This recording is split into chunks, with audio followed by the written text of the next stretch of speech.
My presentation is on primary groups and how they are a product of social construction. Primary groups can be defined by several characteristics. The first one I'm going to start with is small size and physical proximity.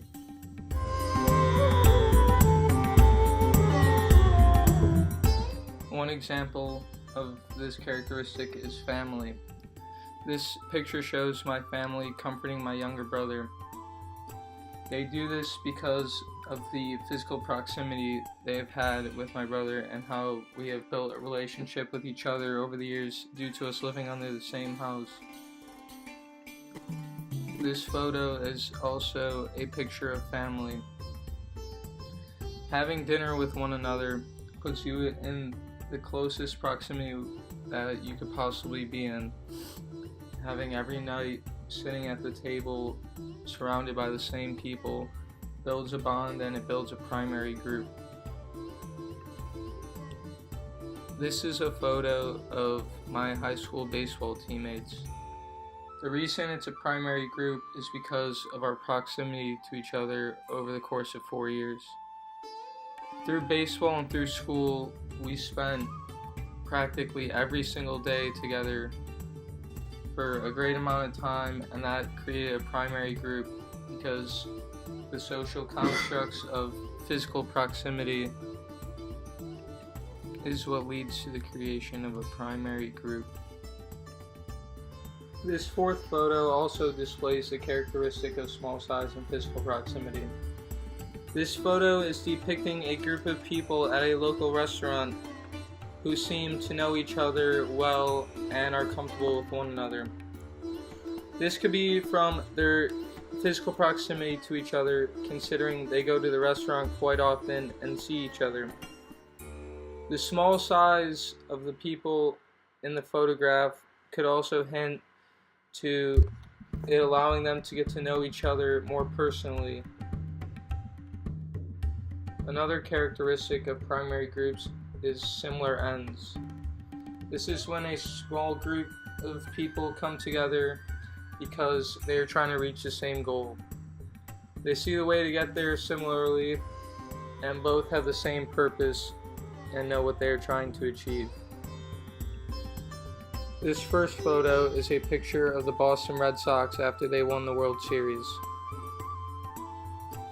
This is a primary group because they have similar ends.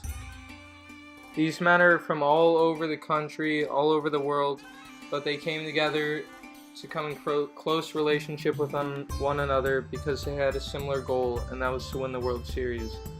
When they accomplished that goal, they hugged each other like brothers because their similar ends and their hardships made them come close and become a primary group. Similarly, this photograph is from my summer baseball team this past year. Like the Red Sox, we didn't know each other before we got on the team, but through the ups and downs, we got closer to one another. We all had the end goal in mind of winning our final tournament, so that grew us closer together as a team and as members in each other's lives. When the season finally ended and we won the tournament, these young men didn't just feel like other members to me. They felt like family. It felt like I had known them for quite some time and that we have became a primary group. This third photograph also shows the characteristic of similar ends. This picture was taken in a restaurant and it depicts the 3 original owners of the restaurant. Before they started this venture, they all had the similar vision of creating a restaurant that could uphold over time. By coming together, they were able to do just that, and they became close friends because they all wanted the same thing, and that was a sustainable restaurant that could serve others. This is an evidence of primary group because without this vision in mind, these 3 men wouldn't become as close as they are today. A third characteristic of primary groups is similar backgrounds. When two parties have similar backgrounds, they have something in common. By getting to know one another, they can discuss what has happened in their past and what their experiences are.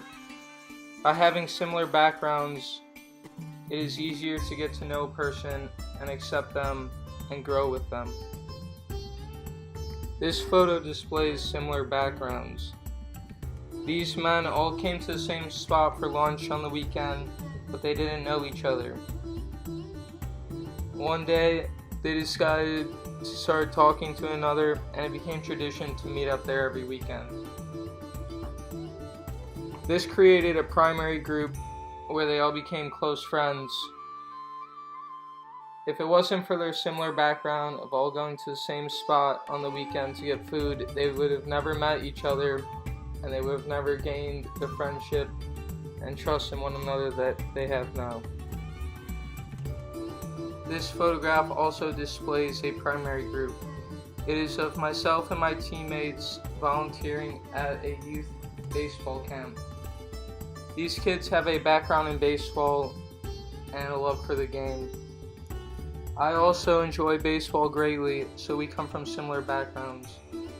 This allowed me to connect with them and talk with them and make it an enjoyable experience for all of us. I then learned their names, and I learned who they were, and we became somewhat friends. As time went on through the weeks, we got to know each other well, and we really liked each other and felt like we knew each other.